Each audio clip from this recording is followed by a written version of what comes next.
ഇതാണ് milk fruit ഇട്ടത്. ഞാൻ കഴിഞ്ഞ ദിവസം വീഡിയോയിൽ ഇട്ടിട്ടുണ്ടായിരുന്നു. സംഭവം ഇത് എന്താന്നുള്ള ആകാംക്ഷയിൽ ഞാൻ എൻ്റെ അമ്മനോട് ചോദിച്ചു. ഞാൻ വന്ന് നോക്കിയപ്പോൾ ഒരു 4-5 കഴിച്ചിട്ടുണ്ട്. ഇത് കണ്ടപ്പോഴാണ് ഇതിന്റെ പേരെന്നെ എനിക്ക് അമ്മ പറഞ്ഞത്. ഇത് എപ്പോഴാണ് എനിക്ക് അറക്കുക ഒന്നും അറിയില്ല, എന്തായാലും ഒന്ന് അറുത്ത് നോക്കാന്നുള്ളതിൽ പച്ച അറുത്തു. പിന്നെ ഈ ഒരു ടൈപ്പിലുള്ള എനിക്ക് കിട്ടിയിരുന്നു.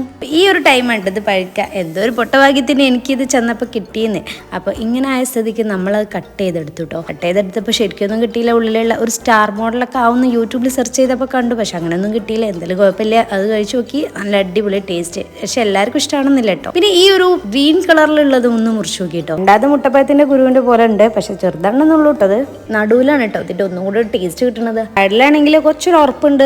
ഗ്രീൻ കളറിലുള്ളതും കുഴപ്പമൊന്നുമില്ല. മറ്റേതൊരു ചെറിയ കളർ മാറ്റം, എന്നാലും ടേസ്റ്റ് മറ്റേതിലാണ് ഒന്നുകൂടെ കൂടുതൽ തോന്നി. അപ്പൊ ഈ മിൽക്ക് ഫ്രൂട്ട് വരാൻ കാരണം എന്താണെന്നറിയോ? ഇതിന്റെ ഉള്ളിൽ വരുന്ന ഒരു സിറപ്പ് ഉണ്ടല്ലോ, നമ്മൾ സാധാരണ ഇതിന്റെ നീര് എന്നൊക്കെ പറയും, അത് എന്താണ് വൈറ്റ് കളറിലാണ്. അതുകൊണ്ട് തന്നെ ഇതിന് മിൽക്ക് ഫ്രൂട്ട് എന്ന് പേര് വന്നതാകാം. അപ്പൊ എല്ലാവർക്കും